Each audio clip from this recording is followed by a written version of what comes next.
Κατά τη διάρκεια του δεύτερου μισού της τέταρτης χιλιετίας υπάρχουν 3 σημαντικά ισχυρά κέντρα. Η Νακάντα, η Ιερακόπολης και η Άβυδος. Μέσα από τα αρχαιολογικά ευρήματα έχουμε τη δυνατότητα να κατανοήσουμε τις αλλαγές που συμβαίνουν κατά τη συγκεκριμένη περίοδο και κυρίως από το περίπου 3.300-3.200 και εξής. Η Νακάντα, η οποία βρίσκεται ανάμεσα στα άλλα 2 κέντρα, φαίνεται ότι ασφικτιά και πολύ σύντομα χάνει την ισχύ της, δηλαδή πάβει να αποτελεί ένα σημαντικό πολιτικό και οικονομικό κέντρο. Δεν εξαφανίζεται, δεν διαπιστώνουμε κάποια ίχνη καταστροφής, απλά βλέπουμε μια φθορά, φθήνει η Νακάντα, πάβει να αποτελεί ένα σημαντικό κέντρο. Πώς συνέβη αυτό? Οφείλεται σε μια επίθεση από την Άβυδο, από την Ιερακόπολη, ίσως και από τις 2 αυτές περιοχές, από τα 2 αυτά κράτη? Δεν το γνωρίζουμε. Πάντως το βέβαιο είναι ότι η Νακάντα είναι ένα κράτος το οποίο έτσι αποδυναμώνεται και καταρρέει σταδιακά και προφανώς η επικράτειά της έτσι αφομοιώνεται στα υπόλοιπα 2 βασίλεια της εποχής. Άρα απέμειναν 2 σημαντικά κέντρα στην Άνω Αίγυπτο, η Άβυδος και η Ιερακόπολη. Οι περισσότεροι μελετητές δέχονται ότι η Άβυδος κατόρθωσε να αποκτήσει με τον ένα ή με τον άλλο τρόπο τον έλεγχο της Ιερακόπολης. Και μάλλον αυτό έγινε με ειρηνικό τρόπο, δηλαδή μέσω ενός διπλωματικού γάμου, μέσω μιας συμφωνίας, μέσω μιας συμμαχίας. Πάντως η Ιερακόπολη αναγνώρισε την πρωτοκαθεδρία της Αβύδου εφ' εξής. Θα μπορούσε αυτό να είχε υπάρξει και το αποτέλεσμα ενός πολέμου, μιας μάχης, η οποία απλά δεν άφησε έτσι αρχαιολογικά κατάλοιπα, έτσι ώστε να γνωρίζουμε ότι κάτι τέτοιο συνέβη.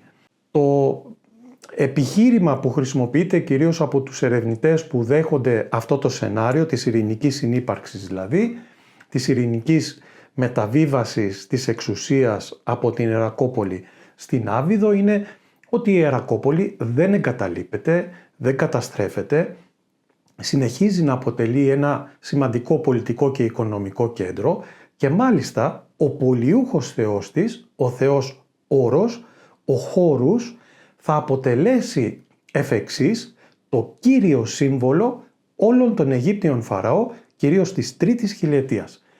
Άρα για να αναγνωρίζει η Άβυδος την Ιερακόπολη ως ένα σημαντικό θρησκευτικό κέντρο, πάει να πει ότι πρέπει να υπήρξε εκεί μεταξύ τους κάποια συμφωνία. Τουλάχιστον αυτή είναι η θεωρία, αυτό δέχονται οι περισσότεροι ερευνητές, αλλά η αλήθεια είναι, μια θεωρία είναι και αυτό, δεν γνωρίζουμε ακριβώς τι συνέβη, δεν έχουμε κείμενα τα οποία να εξιστορούν τα γεγονότα.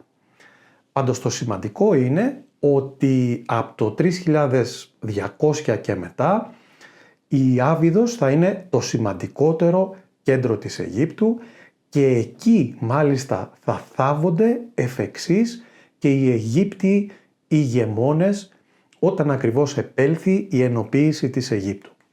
Αυτό που δέχονται οι περισσότεροι μελετητές είναι ότι η ενοποίηση της Αιγύπτου πρέπει να συντελέστηκε κατά τη συγκεκριμένη περίοδο, κάποια στιγμή μεταξύ 3200 και 3000, από κάποιον ηγεμόνα της Αβύδου.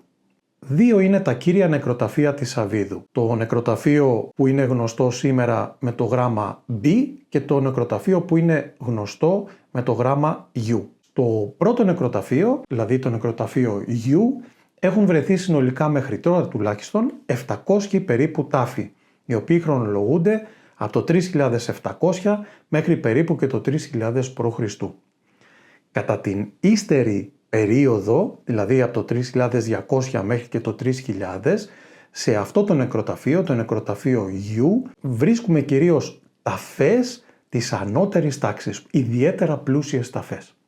Και θα ήθελα τώρα να αναφερθώ σε έναν τάφο, ο οποίος είναι πάρα πολύ γνωστός, δηλαδή όσοι μελετούν τη συγκεκριμένη περίοδο, σίγουρα θα διαβάσουν σχετικά με αυτό το έβριμα, το οποίο είναι μάλιστα και πρόσφατο έβριμα, δηλαδή ανακαλύφθηκε το 1998 από ανασκαφές που γίνονται εκεί από το Γερμανικό Αρχαιολογικό Ινστιτούτο.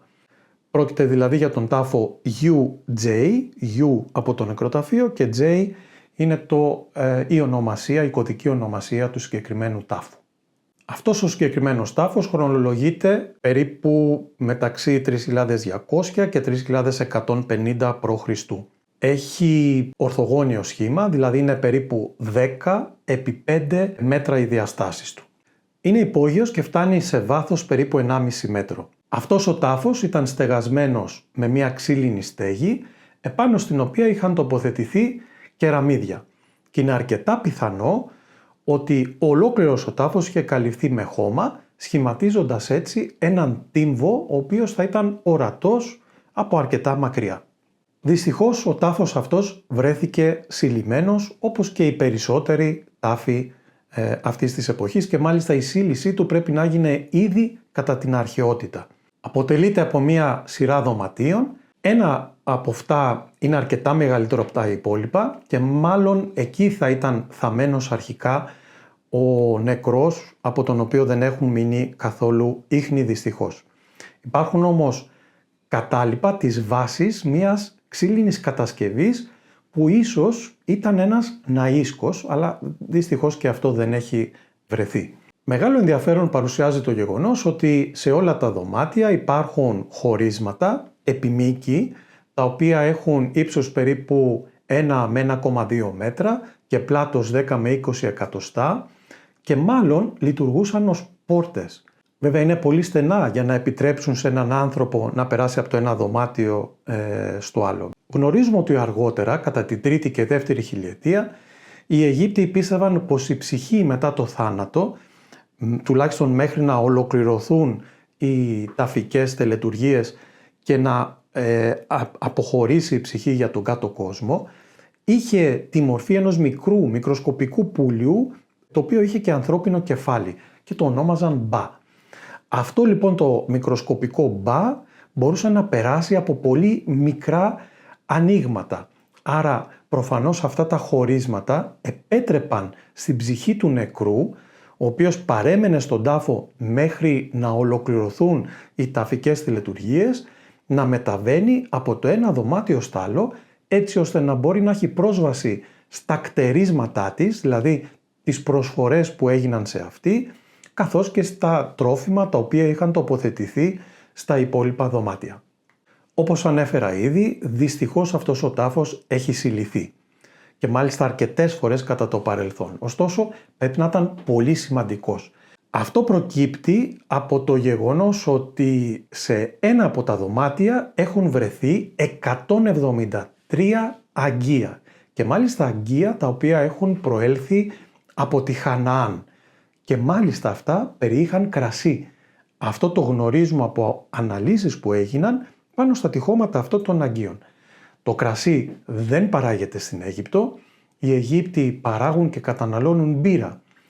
Κρασί παράγεται όμως στην Συροπαλαιστίνη, παράγεται στη Χαναάν. Αυτό το έβριμα είναι σημαντικό γιατί δείχνει πως εκείνη την περίοδο η Αίγυπτος έχει εμπορικές επαφές με τη Χαναάν. 173 αγκία με κρασί δεν είναι και μικρή ποσότητα. Αυτό προκύπτει επίσης και από μικρά ίχνη κατάλοιπα από τυρκουάζ που βρέθηκαν μέσα στον τάφο, το οποίο έχει προέλθει από τη Χερσόνησο του Σινά, αλλά και κέντρο ο οποίος έχει προέλθει από το Λίβανο. Άρα ο ιδιοκτήτης αυτού του τάφου έχει επαφές με άλλες περιοχές. Ένα έβριμα το οποίο βρέθηκε εκεί είναι ένα ελεφάντινο μικρό ραβδάκι, το οποίο ερμηνεύεται, θεωρείται από εμάς ως σκύπτρο. Δηλαδή ένα σκύπτρο το οποίο δείχνει τη βασιλική εξουσία. Οι εμπορικές επαφές που είχε ο ιδιοκτήτης αυτού του τάφου προκύπτουν επίσης και από το γεγονός ότι έχουν βρεθεί συνολικά 125 μικρές επιγραφές γραμμένες με μελάνι πάνω στην εξωτερική επιφάνεια αγκίων που βρέθηκαν εκεί. Είναι δύσκολο να ερμηνευθούν αυτά τα σύμβολα, συνήθως είναι ένα ή δύο σύμβολα τα οποία απεικονίζονται στην εξωτερική επιφάνεια του αγκίου. Θεωρείται ότι μάλλον υποδηλώνουν τον τόπο προέλευσης αυτών των αγκίων. Ιδιαίτερο ενδιαφέρον παρουσιάζει η απεικόνιση ενός σκορπιού επάνω σε ένα από αυτά τα αγκία. Αυτό έχει θεωρηθεί ως ένδειξη ότι ο συγκεκριμένος τάφος ανήκει στον περίφημο, στον φημισμένο βασιλιά Σκορπιό, για τον οποίο θα μιλήσουμε αμέσως μετά. Επίσης έχουν βρεθεί περίπου 160 μικρά ελεφάντινα πλακίδια, τα οποία έχουν μικρές διαστάσεις, 1,5 με 2 εκατοστά το καθένα, επάνω στα οποία έχουν χαραχτεί διάφορα σύμβολα. Σε κάποια από αυτά υπάρχουν αριθμοί, σε άλλα σύμβολα όπως δέντρα, διάφορα ζώα και διάφορες άλλες παραστάσεις. Και αυτά θεωρείται ότι υποδηλώνουν τον τόπο προέλευσης κάποιων προϊόντων που βρέθηκαν μέσα σε αυτόν τον τάφο. Έχουν ερμηνευθεί ως αποδεικτικά για τα προϊόντα τα οποία έχουν προέλθει από συγκεκριμένες περιοχές προς τιμή του συγκεκριμένου βασιλιά. Άρα δηλαδή όταν πέθανε ο συγκεκριμένος άνθρωπος, προφανώς ένας σημαντικός ηγεμόνας της Αβίδου που έζησε κάπου εκεί το 3200 με το 3150 π.Χ. Αυτό ήταν ένα γεγονός τόσο σημαντικό ώστε εστάλησαν δώρα προϊόντα από διάφορες περιοχές της Αιγύπτου. Αν μπορούσαμε να ερμηνεύσουμε αυτά τα σύμβολα που έχουν βρεθεί στην επιφάνεια των Αγγείων ή πάνω σε αυτά τα ελεφάντινα πλακίδια, τότε θα ξέραμε από ποιες περιοχές ακριβώς έχουν προέλθει όλα αυτά τα προϊόντα. Αυτός ο τάφος UJ, αποτελεί μια πολύ σημαντική ένδειξη ότι πλέον η Άνω Αίγυπτος τουλάχιστον έχει ενοποιηθεί από πολιτικής άποψης. Η Άβυδος έχει πλέον την πρωτοκαθεδρία. Η Νακάντα έχει πάυσει να αποτελεί ένα σημαντικό πολιτικό και οικονομικό κέντρο, ενώ η Ιερακόπολη αποτελεί και θα συνεχίζει να αποτελεί για πολλούς αιώνες μετά ένα σημαντικό θρησκευτικό κέντρο. Όπως ανέφερα ήδη, ο θεός Όρος γίνεται ο προστάτης θεός όλων των Αιγύπτιων Φαραώ της επόμενης περίοδου, τουλάχιστον μέχρι και τα τέλη του Παλαιού Βασιλείου. Κατά τη συγκεκριμένη περίοδο πληροφορούμαστε τα ονόματα διαφόρων ηγεμόνων. Επειδή δυστυχώς δεν γνωρίζουμε ούτε πότε ακριβώς βασίλεψαν αυτοί οι ηγεμόνες, ούτε ακριβώς τα όρια της επικράτειάς τους, συμβατικά έχουν καταταχθεί στην λεγόμενη δυναστεία 0. Γνωρίζουμε για τον βασιλιά Σκορπιό και μάλιστα εικάζουμε σήμερα ότι δεν υπήρχε ένας, αλλά υπήρχαν 2 βασιλιάδες οι οποίοι συνδέονταν με το συγκεκριμένο έντομο. Υπάρχει και ένας βασιλιάς Κροκόδιλος, ο βασιλιάς Κα, ο βασιλιάς Ήργη, ο βασιλιάς Χατ, ο Νι, ένας βασιλιάς που συνδέεται με ένα διπλό γεράκι, τον διπλό Ιέρακα. Υπάρχει ο Πε, ο βασιλιάς Πε, και υπάρχουν και 2 ακόμα τους οποίους δεν γνωρίζουμε. Το ενδιαφέρον τώρα είναι ότι αυτά τα ονόματα, τα περισσότερα από αυτά τα ονόματα συνδέονται με τον θεό Όρο, δηλαδή πολλές φορές απεικονίζεται μαζί με το σύμβολό τους, μαζί με το όνομά τους και ένα γεράκι. Πιθανότατα λοιπόν πρόκειται για το όνομα το οποίο έλαβαν μετά την ενθρόνησή τους.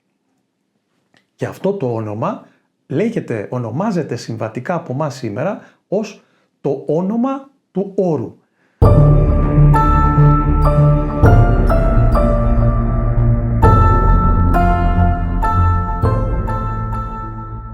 Από όλους αυτούς τους ηγεμόνες γνωρίζουμε λίγα περισσότερα για τον λεγόμενο βασιλιά Σκορπιό και μάλιστα τον υστερότερο, τον μεταγενέστερο Σκορπιό, ο οποίος είναι γνωστός σε μας σήμερα ως βασιλιάς Σκορπιός 2. Ο τάφος που ανέφερα νωρίτερα, ο UJ στην Άβυδο, θεωρείται ότι ανήκει σε έναν παλαιότερο βασιλιά, ο οποίος σχετίζεται με αυτό το σύμβολο, τον οποίο εμείς σήμερα ονομάζουμε ως βασιλιά Σκορπιό 1.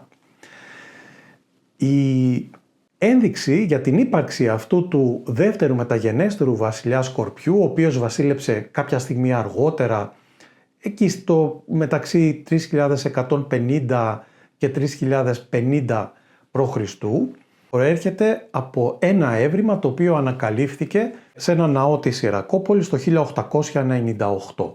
Πρόκειται για τον λεγόμενο κεφαλοθράφστη, οποίος είναι κατασκευασμένος από πέτρα, ο οποίος ανήκει στον βασιλιά Σκορπιό. Έτσι είναι γνωστός στη βιβλιογραφία ο κεφαλοθράφστης του βασιλιά Σκορπιού, ο οποίος φυλάσσεται σήμερα στην Οξφόρδη, στο Ashmolean Museum.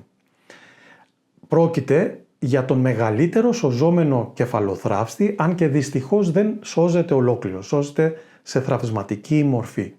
Υπολογίζεται ότι στην αρχική του μορφή πρέπει να είχε ύψος περίπου 30 εκατοστά και πλάτος επίσης περίπου 30 εκατοστά. Πρόκειται δηλαδή για ένα πολύ ογκώδες αντικείμενο, το οποίο προφανώς είναι τελετουργικό.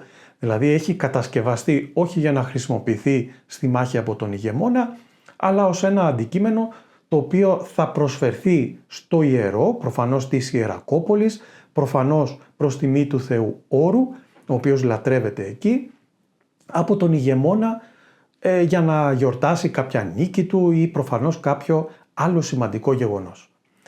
Πρόκειται για ένα έβριμα πολύ σημαντικό, το οποίο ρίχνει φως στην εικονογραφία αυτής της περίοδου και μας επιτρέπει να κατανοήσουμε λίγο καλύτερα το ρόλο του ηγεμόνα σε αυτή τη μεταβατική περίοδο.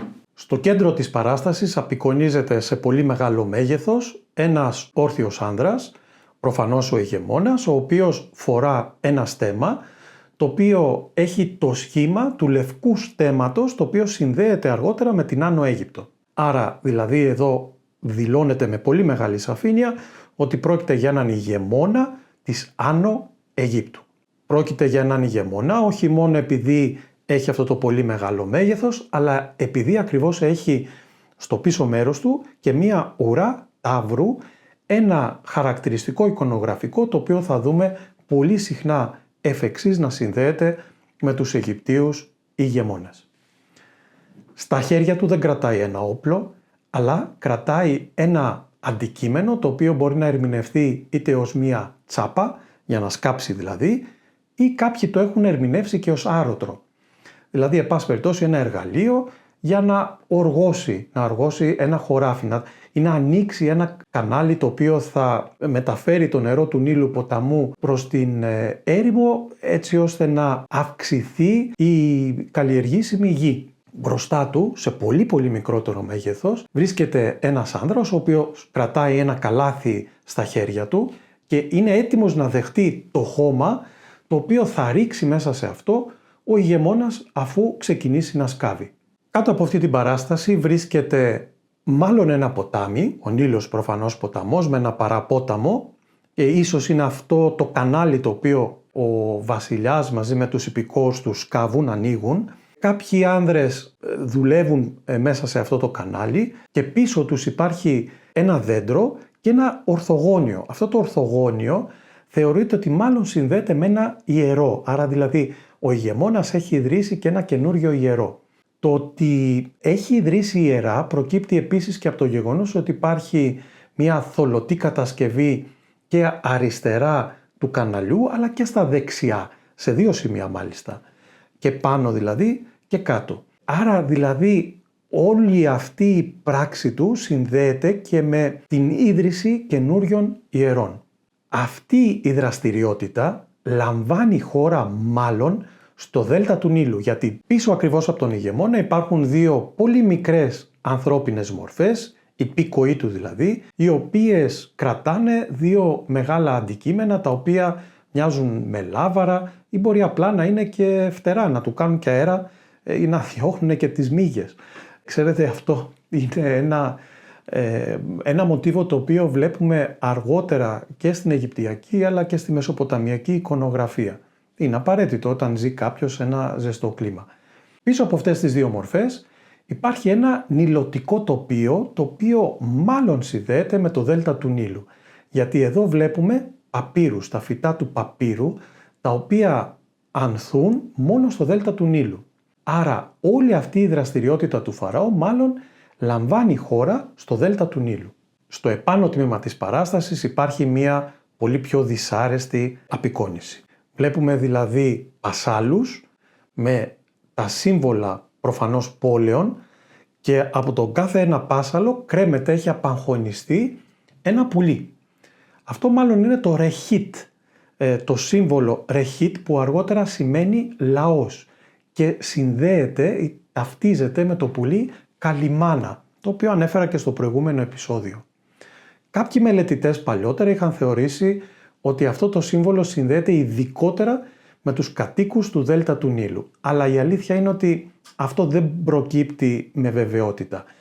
Το σύμβολο αυτό μάλλον δείχνει γενικότερα, αναφέρεται γενικότερα στους ανθρώπους και νομίζω ότι πρέπει να ερμηνευτεί ως οι κάτοικοι των συγκεκριμένων πόλεων οι οποίοι έχουν απαγχωνιστεί, έχουν θανατωθεί.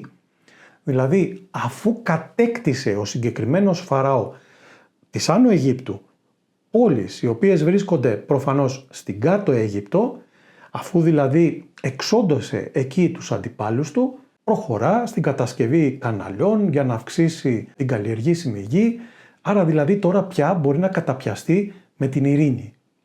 Επάνω δεξιά βλέπουμε ένα μικρό θράψμα στο οποίο βλέπουμε αντίστοιχους πασάλους και μπροστά τους κρέμονται τόξα.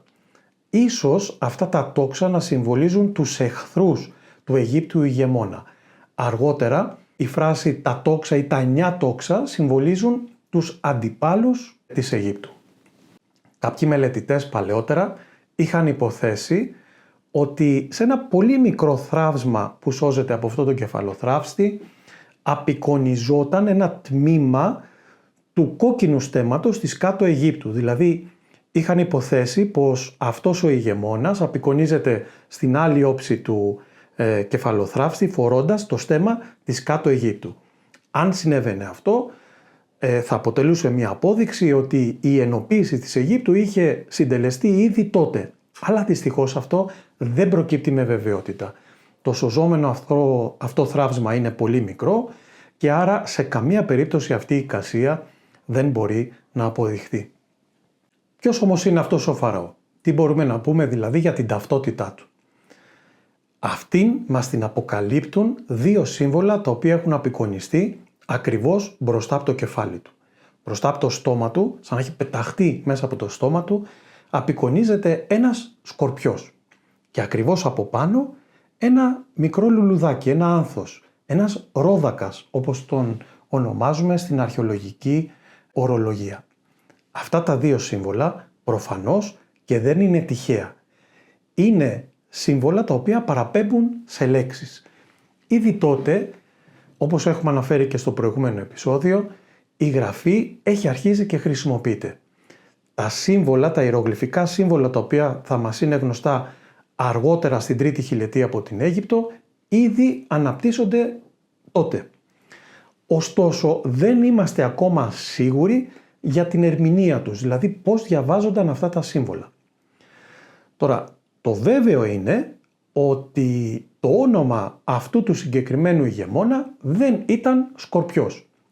Δηλαδή το σύμβολο αυτό, ο Σκορπιός δηλαδή, δεν απέδιδε το όνομα αυτού του ηγεμόνα. Αυτό είναι βέβαιο. Ο Σκορπιός συνδέεται συνήθως με κάτι δυσάρεστο, με κάτι κακό, να υποδηλώνει την κακή ανάσα κάποιου ανθρώπου.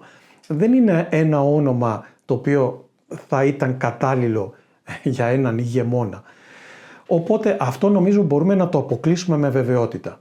Χρησιμοποιείται αυτό το σύμβολο ακριβώς επειδή είχε μία ηχητική εκφορά, δηλαδή όταν το διάβαζαν η λέξη αυτή παρέπεμπε στο όνομα του ηγεμόνα. Αλλά δεν ξέρουμε πώς διαβαζόταν αυτό το σύμβολο. Ούτε επίσης ξέρουμε με βεβαιότητα πώς διαβαζόταν αυτός ο ρόδακας από πάνω. Κάποιοι έχουν υποθέσει ότι αυτός ο ρόδακας ταυτίζεται, συμβολίζει τη λέξη ηγεμόνας, βασιλιάς. Άρα πρέπει να το διαβάσουμε ο βασιλιάς Σκορπιός. Αλλά αυτό δεν είναι βέβαιο, έχουν υπάρξει πολλές άλλες θεωρίες. Δεν θα σας κουράσω σχετικά με όλα αυτά. Αυτό που μπορούμε να συγκρατήσουμε με βεβαιότητα είναι ότι αυτά τα δύο σύμβολα σίγουρα προσδιορίζουν την ταυτότητα του ηγεμόνα. Έχουν βρεθεί συνολικά 19 αντικείμενα επάνω στα οποία έχουν απεικονιστεί σκορπιοί και τα οποία έχουν συνδεθεί με την βασιλεία του συγκεκριμένου ηγεμόνα. Ωστόσο μόνο 3 από αυτά όντως φαίνεται ότι συνδέονται με σχετική βεβαιότητα με τον συγκεκριμένο ηγεμόνα. Θα δείξω εδώ μόνο ένα ακόμα αντικείμενο το οποίο έχει χαραχτεί πάνω σε ένα βράχο. Είναι μια βραχογραφία στην Άνω Νουβία και συγκεκριμένα στη θέση Γκέμπελ Σέιχ Σουλεϊμάν. Σε αυτό το ανάγλυφο απεικονίζεται ένα σκορπιός με ένα πελώριο κεντρί στο κεφάλι του, ο οποίος σκοτώνει έναν άνθρωπο, τον έχει νικήσει στη μάχη. Ένας άλλος νεκρός αντίπαλός του, ο οποίος είναι οπλισμένος με τόξο, έχει απεικονιστεί στο κάτω μέρος της παράστασης με το κεφάλι προς τα κάτω, δηλώνοντας έτσι συμβατικά ότι είναι ήδη νεκρός. Ένας τρίτος αντίπαλος βρίσκεται μπροστά από τον σκορπιό, μάλλον είναι και αυτός ένας από τους εχθρικούς πολεμιστές και πρόκειται να ιτηθεί σύντομα. Θεωρείται από κάποιους μελετητές, είναι μια άποψη η οποία γίνεται γενικότερα ευρέως δεκτή, ότι αυτό το συγκεκριμένο ανάγλυφο συνδέεται με μια εκστρατεία του βασιλιά Σκορπιού, αυτού που είδαμε στον κεφαλοθράφστη, δηλαδή τον Σκορπιό 2, ο οποίος εκστράτευσε μέχρι και την Άνω Νουβία, προφανώς με στόχο να αποκτήσει τον έλεγχο των περιοχών όπου μπορούσε να εξοριχθεί χρυσός. Μια νικηφόρος εκστρατεία, κρίνοντας τουλάχιστον από αυτό εδώ το ανάγλυφο.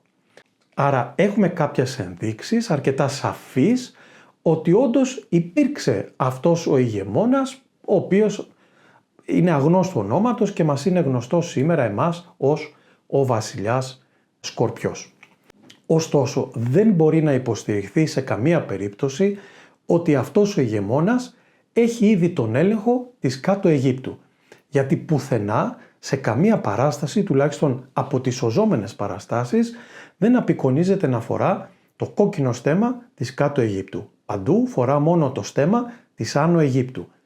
Ωστόσο, είναι ένας ηγεμόνας ο οποίος κάνει εκστρατείες και στην Νουβία και στην κάτω Αίγυπτο, άρα επεκτείνει την σφαίρα επιρροής της Αβίδου.